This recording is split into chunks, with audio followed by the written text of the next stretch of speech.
The air in the terminal was a stale, recycled breath, thick with the scent of floor polish and lukewarm coffee. Alara felt it clinging to her skin, another layer of exhaustion on a journey that had already stretched across 14 hours and 2 continents. The dark green of her scrubs was wrinkled, a testament to the uncomfortable sleep she'd failed to find on the flight from Geneva. Her hand rested instinctively on the swell of her belly, a constant, reassuring weight that anchored her in the disorienting river of travelers. She was 27, a neonatal nurse returning from a symposium, and all she wanted was the familiar quiet of her small apartment. But the world rarely consults one's desires. It was a flicker of movement, a discord in the airport's monotonous rhythm, that first snagged her attention. A man, impeccably dressed in a charcoal suit, sat in the VIP lounge, visible through a vast pane of glass. He was Japanese, with sharp, intelligent features and a stillness that was more intimidating than any overt display of power. Flanking him were 2 other men, their postures rigid, their eyes scanning the crowds with a predatory focus. They were a self-contained island of lethal calm. Alara had seen that look before, not in airports, but in the emergency room. It was the look of men who lived by a code written in blood. Her gaze drifted past them, sweeping the bustling concourse, and that's when she saw the others. 3 of them. They were separate, pretending to be strangers, but linked by an invisible thread of intent. One was a businessman reading a newspaper, his knuckles white. Another was a janitor, his movements too precise, his eyes lingering too long on the glass of the lounge. The third was a woman scrolling on her phone, her thumb never actually moving. Alara's blood went cold. It was a pattern she'd been taught to recognize by a dying patient years ago, a man with faded tattoos coiling up his arms. He'd been kind to her, respectful in a way many were not, and in his final, lucid moments, he'd shared secrets from his former life. Little things, he'd whispered, his voice a dry rasp. A shared affectation. A way of standing. A signal to warn of danger. He had taught her one such signal, a gesture of respect and caution. A silent alarm. The men watching the lounge all wore a small, silver lapel pin shaped like a stylized scythe. It was almost invisible, but against the fabric of their clothes, it glinted under the fluorescent lights. Her heart hammered against her ribs, a frantic drumbeat for 2.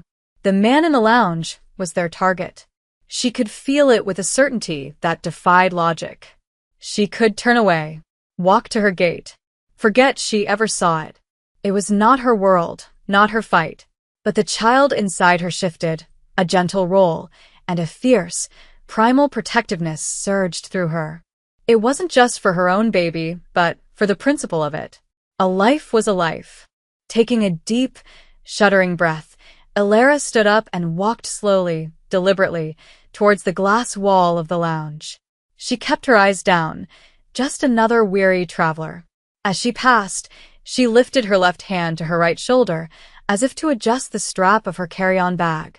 With her fingers, she tapped her collarbone twice, then drew a slow, deliberate line down towards her heart. It was a gesture that meant, the Reapers are here. Your blood is marked. She didn't look at the man, but she felt his gaze and the immediate, chilling shift in the atmosphere as one of his protectors, a formidable man with a scar bisecting his eyebrow, rose silently from his chair. His eyes locked onto hers, and he began moving towards the lounge exit, his path set to intercept hers. The protector moved with a liquid grace that was utterly at odds with his solid frame. His name was Vance, and his face was a mask of professional neutrality, but his eyes were chips of obsidian, missing nothing. Alara's heart pounded a frantic rhythm against her sternum, but she forced herself to keep walking, to maintain the facade of a tired nurse heading for her connecting flight. To run would be an admission of guilt, an invitation for chaos. She could hear his soft-soled shoes on the polished floor behind her, a sound more menacing than a shout. He fell into step beside her, his presence a palpable weight in the air. "You will walk with me," he said. It was not a request. His voice was low, a gravelly murmur that was lost in the ambient noise of the terminal, meant only for her. She didn't dare look at him. She just nodded, her throat tight. He guided her away from the main thoroughfare, towards a quiet, sterile corridor marked for airport personnel only. The shift from the bustling crowd to the stark silence was jarring. Here, the only sounds were the hum of the ventilation and the echo of their footsteps. He stopped, turning to face her, his broad shoulders blocking the only exit. He was close enough that she could smell the faint, clean scent of ironed cotton and something metallic, like cold steel. "The signal," he said, his voice flat.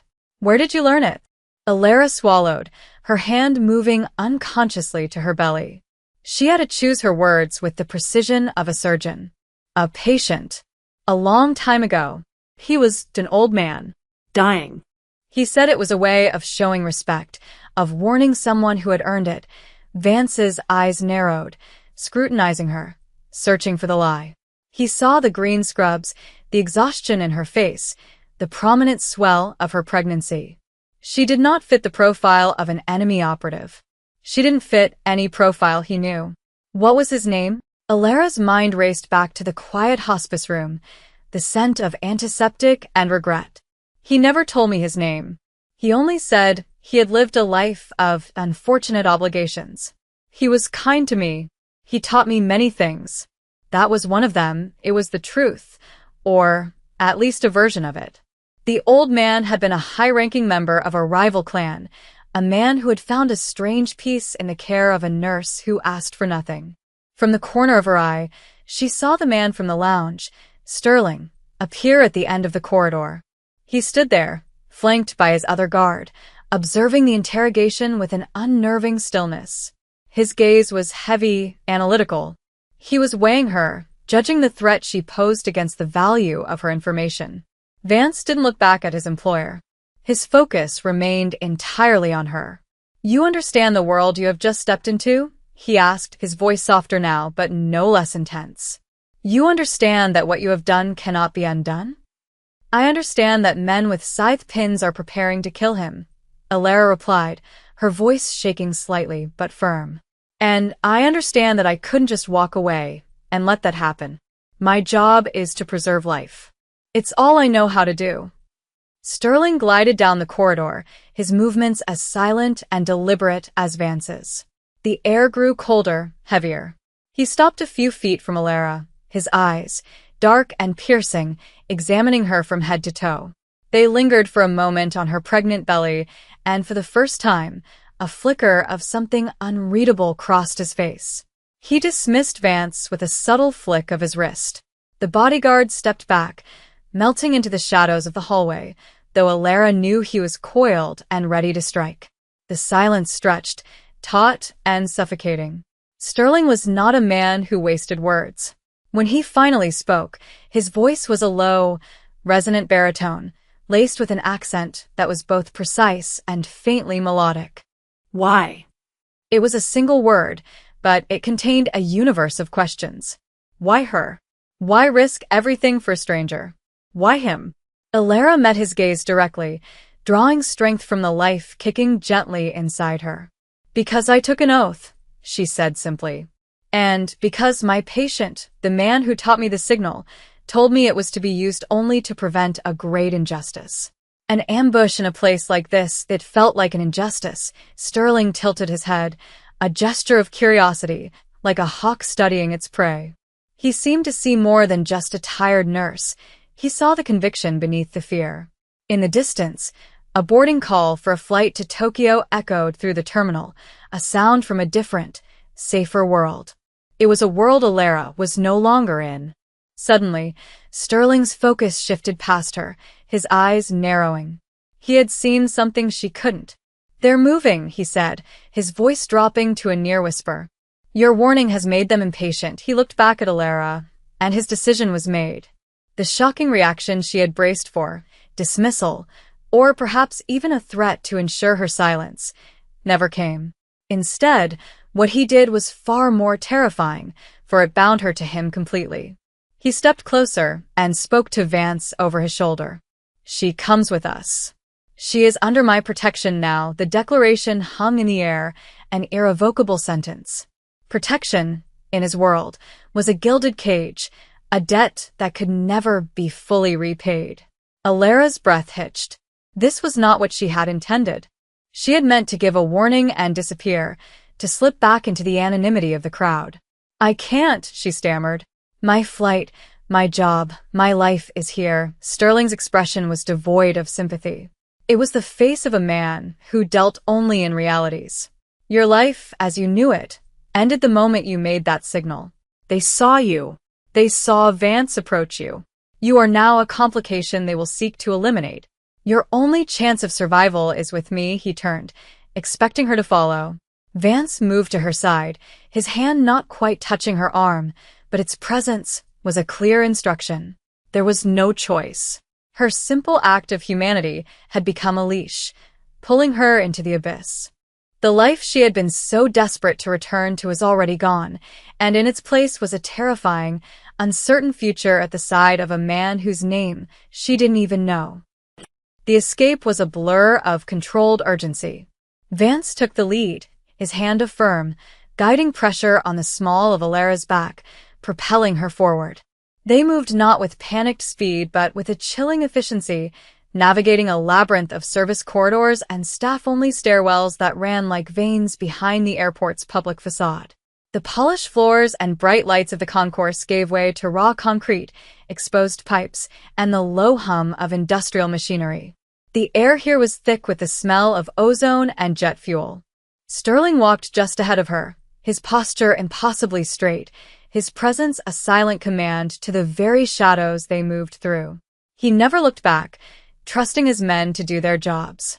Alera's legs ached, and a sharp, pulling sensation tightened across her lower abdomen. She pressed a hand against it, trying to breathe through the discomfort. It was probably just a Braxton Hicks contraction, a false alarm brought on by the stress and the rapid pace. But it was a stark reminder of her vulnerability, of the tiny, fragile life that was now caught in this crossfire. Every corner they turned, every door Vance swiped open with a generic keycard, felt like a step deeper into a world from which there was no return.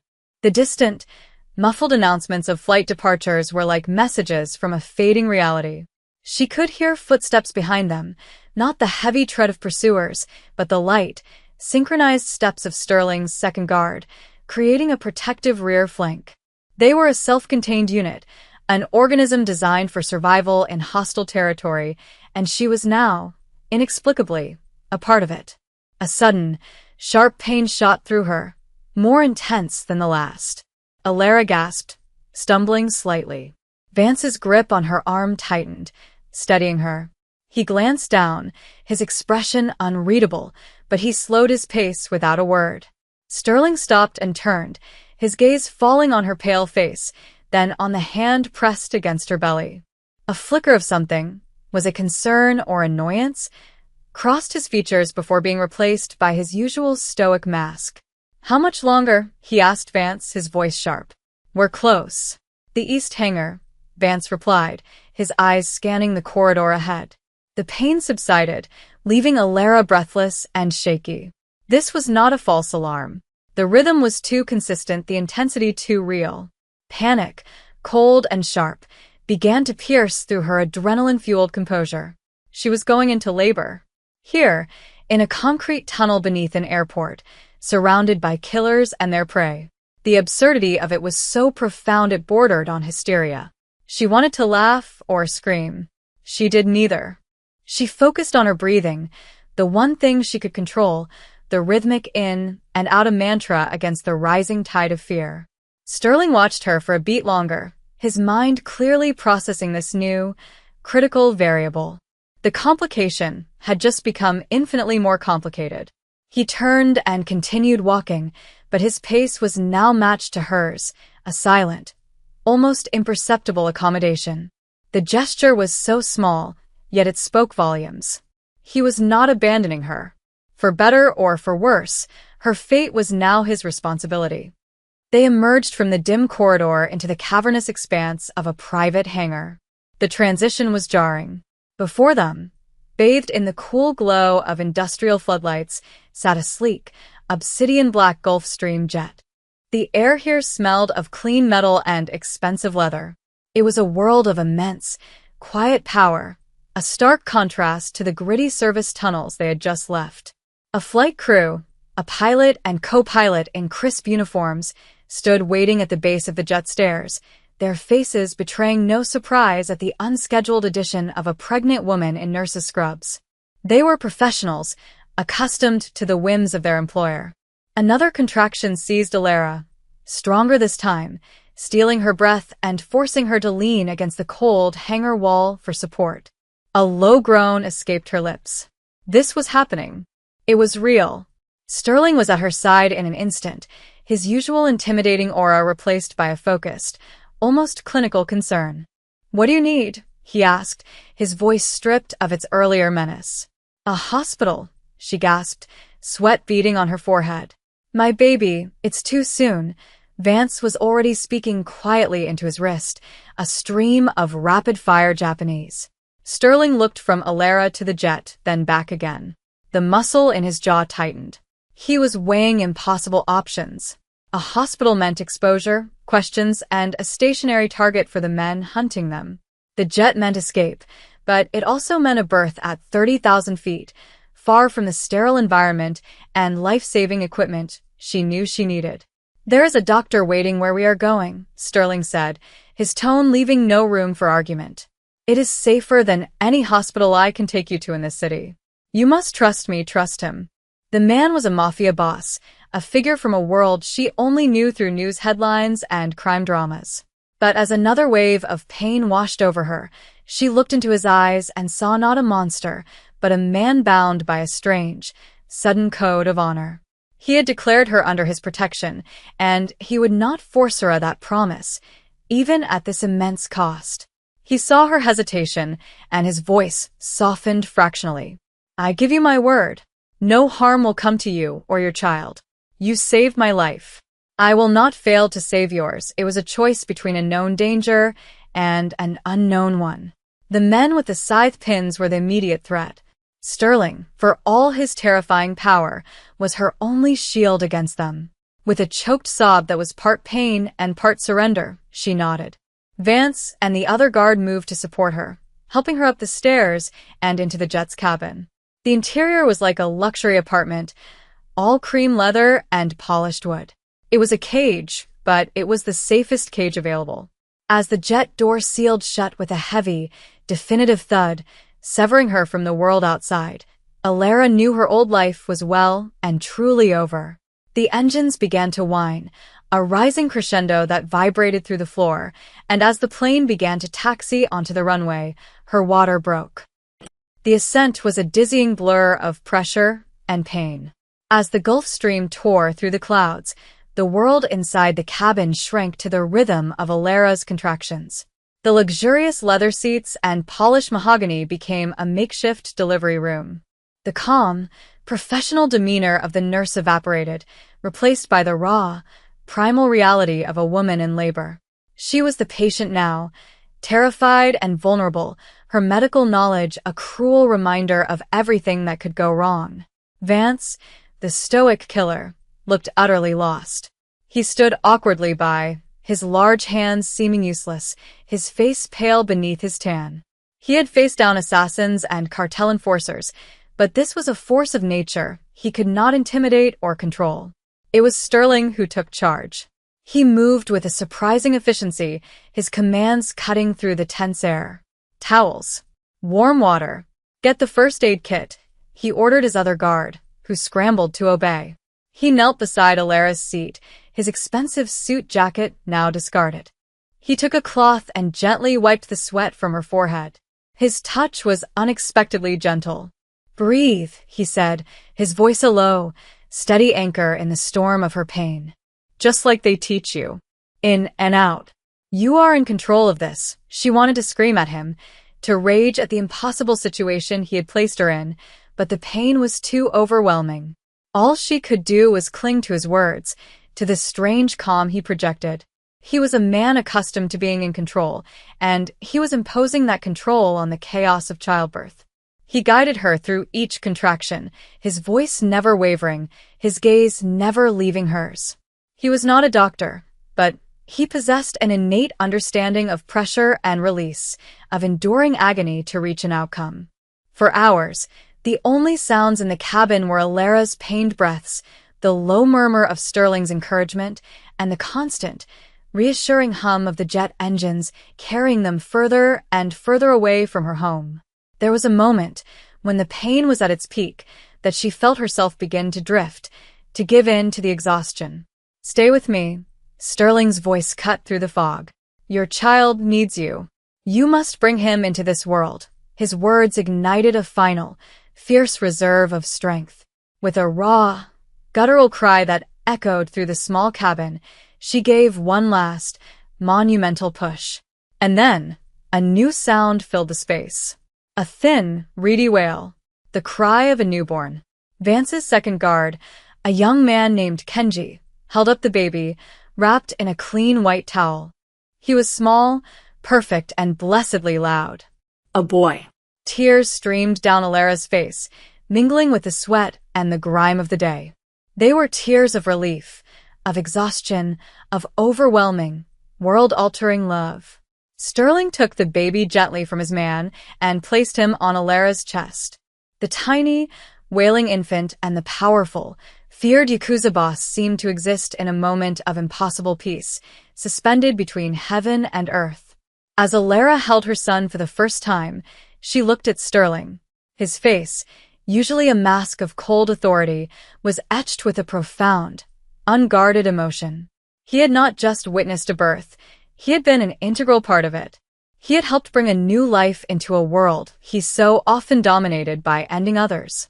A debt had been formed, not of honor or obligation, but of shared, raw humanity, and in the silent, vibrating cabin of the jet, that debt felt more binding than any blood oath. They landed on a private airstrip carved into a lush, green mountainside. The air that filtered into the cabin as the door opened was clean and cool, smelling of pine and damp earth. A black car was waiting on the tarmac, and beside it, a woman in a crisp white coat with a medical bag in her hand. The doctor. Sterling had kept his word. Alara, weak but lucid, cradled her newborn son, whom she had decided to name Leo. She was transferred from the jet to the car with a gentle efficiency that spoke of long practice. The estate was a masterpiece of Japanese architecture, a series of low-slung buildings with dark wood and wide verandas, all nestled seamlessly into the landscape. It was surrounded by high walls and dense forest, a fortress disguised as a sanctuary.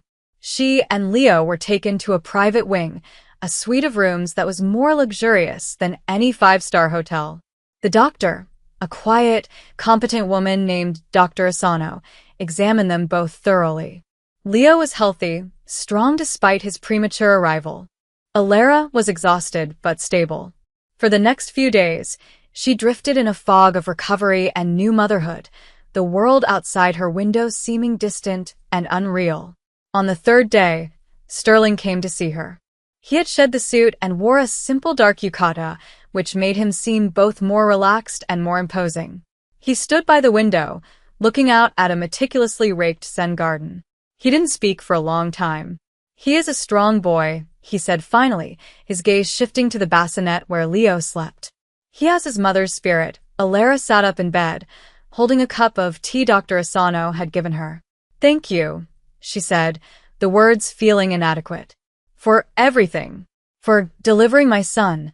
Sterling turned to face her, his expression serious. "Gratitude is not necessary. What is necessary is your understanding. You know of the concept of honor." Alara shook her head. "It is a debt of honor," he explained. "A profound obligation that can never be fully repaid. When you warned me at the airport, you placed an on upon me. My life is now indebted to you. By bringing your son into the world under my protection, that debt has deepened. And it now extends to him." He paused, letting the weight of his words settle. "But you must also understand that this street runs both ways. By saving me, you made yourself an enemy of my enemies. They will not stop looking for you. The men who hunted me are led by a man named Jedediah. He is ruthless and patient. He sees you as a loose end, a witness. Your life in your old world is over. To return would be suicide, for you and for your son. The last vestiges of her hope to return home crumbled into dust. He was not just offering protection. He was stating a fact. Her life was forfeit. "So, what happens now?" she whispered, her voice trembling. "Now," Sterling said, his eyes meeting hers. "You and your son will remain here. You will be safe. You will have everything you need. But you will not leave. This is your life now. You are part of my world. The debt is binding, for us both." He was not a savior. He was a warden. And this beautiful, serene estate was her gilded cage. The days bled into one another, marked only by the rhythms of the baby. Feeding, sleeping, changing. Leo was a calming presence, a tiny, perfect anchor in Alara's surreal new reality. The estate was, as Sterling had promised, a paradise. She had access to chefs who could prepare any meal she desired, a library filled with books in multiple languages, and gardens so beautiful they ached. Dr. Asano visited daily, and a staff of silent, discreet maids attended to her every need. But with every comfort, the invisible bars of her cage grew stronger. Her phone had been taken away for security reasons. There was no internet access. Her every request was filtered through Vance, who had become her polite but implacable shadow. She was completely isolated, a ghost living in a beautiful purgatory. The loneliness was a physical weight. She missed the chaotic energy of the hospital, the easy camaraderie with her colleagues, the simple freedom of walking to a corner store for a carton of milk. One afternoon, she found Sterling meditating on a veranda overlooking a koi pond. The water was a sheet of black glass, broken only by the flashes of orange and gold as the fish moved beneath the surface. She stood there silently until he opened his eyes. "This isn't protection," she said, her voice stronger than she expected. "It's a prison." He looked at her, his expression unreadable. "A prison keeps you in. A fortress keeps others out. The distinction is a matter of perspective. I want to call my mother," she said, the demand raw with desperation. "I want her to know I'm alive, that her grandson is alive. To do so would be to put a target on her back," he replied calmly. "Jedediah's reach is long. He would use your mother to draw you out. Is that a risk you are willing to take with her life?" The question was a poison dart, and it found its mark. He was using her own morality, her own love for her family, as the locks on her cage. It was a brilliant, cruel form of psychological warfare. Frustration and rage boiled inside her. "You have no right." "I have the right of obligation," he countered, his voice like chilled steel. "The on between us. I am obligated to keep you safe, even from your own desires. Your world and mine have collided, and the rules of your world no longer apply." To prove his point, he gestured for Vance, who approached with a tablet. He played a video file. It was security footage, time-stamped from 2 days prior, showing the front of her apartment building. 2 men sat in a parked car across the street. They were nondescript, but their stillness, their constant, patient watching, was chillingly familiar. They were waiting for her. "They have been there for a week," Sterling said. "They have visited your hospital. They have spoken to your neighbors. They are hunting. This," he gestured to the serene garden around them, "is the only place they cannot touch you." The video was undeniable proof. The life she had known was not just gone. It was a baited trap. A wave of despair washed over her, so profound it made her knees weak. She wasn't just his prisoner. She was a fugitive, and he was her only sanctuary. The distinction he had spoken of no longer mattered. Fortress or prison, it was the only home she and Leo had left. As the weeks turned into a month, a strange and unsettling routine formed. Alara focused on Leo, pouring all her energy and love into him, using the fierce, primal bond of motherhood as a shield against the creeping despair. Sterling, in turn, began to treat her less like a protected liability and more like a confidant. He would seek her out in the evenings, sometimes in the library, sometimes by the koi pond, and they would talk. He never spoke of the violence of his world, but of its structure, its codes, its history. He was a man of immense intellect, well-versed in art, history, and philosophy. It was a disorienting experience, discussing the merits of 17th-century poetry with a man who could order a death with a single nod. She learned that he was the head of the Inagawakai, a powerful Yakuza syndicate. She was living in the heart of a criminal empire.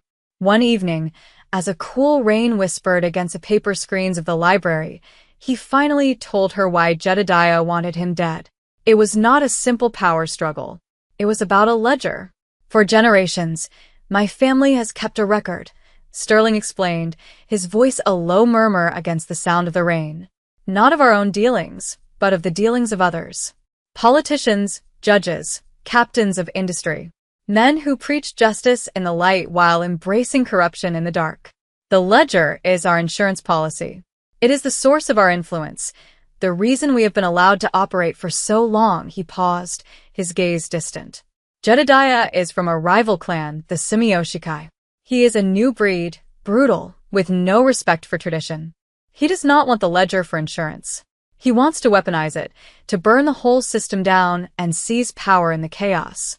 But more than that, he is personally implicated in it. He has been trafficking not just drugs but people, using shell corporations and political contacts detailed in those pages. I was flying to Geneva to meet with an intermediary from Interpol. I was going to give them the evidence to dismantle his entire network.